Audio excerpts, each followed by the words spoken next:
কখনো কি এটা সম্ভব যে আপনি আজকে প্রথম মেডিকেল কলেজে গেলেন অ্যাজ এ স্টুডেন্ট, আপনি কালকে থেকে রোগী দেখা শুরু করতে পারবেন? Never, never. You go to the school for 12 damn years, school and college. What do you learn about treating patients? Nothing.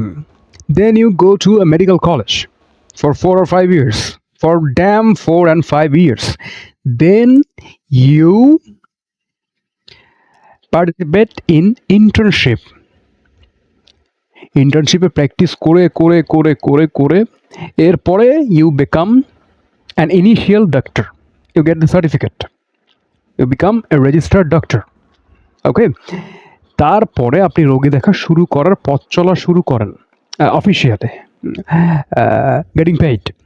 তো এখন আপনি আমাকে বলেন তো, আপনি রোগী দেখা শুরু করার পরেও একজন ডক্টরের কি পড়ালেখা বা প্র্যাকটিস থেকেছে? একটা কথা আছে না, once a doctor always he or she has to be in practice, always practice হতে থাকে। ডক্টরদের বিষয়টা আসলে আপনি দেখবেন যে ওনারা বলেন যে আমি এখনও আমার প্র্যাকটিস চলতেছে, আমি এখনও প্র্যাকটিস করতেছি, আমার প্র্যাকটিস তখন শুরু হয়েছে, বা আমি ওনার সাথে অমুক ডক্টরের সাথে আমি প্র্যাকটিস করতাম।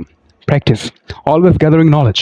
ওকে, সো আপনি পৃথিবীর কি বলবো, অ্যানাদার লুক্রেটিভ বিজনেস অর অকুপেশনের মধ্যে আসছেন, এসে আপনি এখানে এক লাফে হাসতে খেলতে আপনি টাকা আয় করে ফেলবেন। It's never possible, it's never possible. You have to reset your brain. আমাদের আশেপাশে আমরা যা দেখতেছি, specially from the covid period, কোভিডের পর থেকে আমরা যা দেখতেছি, এইসবের উপরে বেস করে আমাদের ব্রেন যেভাবে ডেভেলপড হয়েছে এই share markets, stocks and currency মার্কেটসের ব্যাপারে, খুবই খুবই রং ধারণা। প্রত্যেকটা ধারণাই মানে একদম সাদাকে আমরা কালো জানি, এখন কালোকে আমরা সাদা জানি।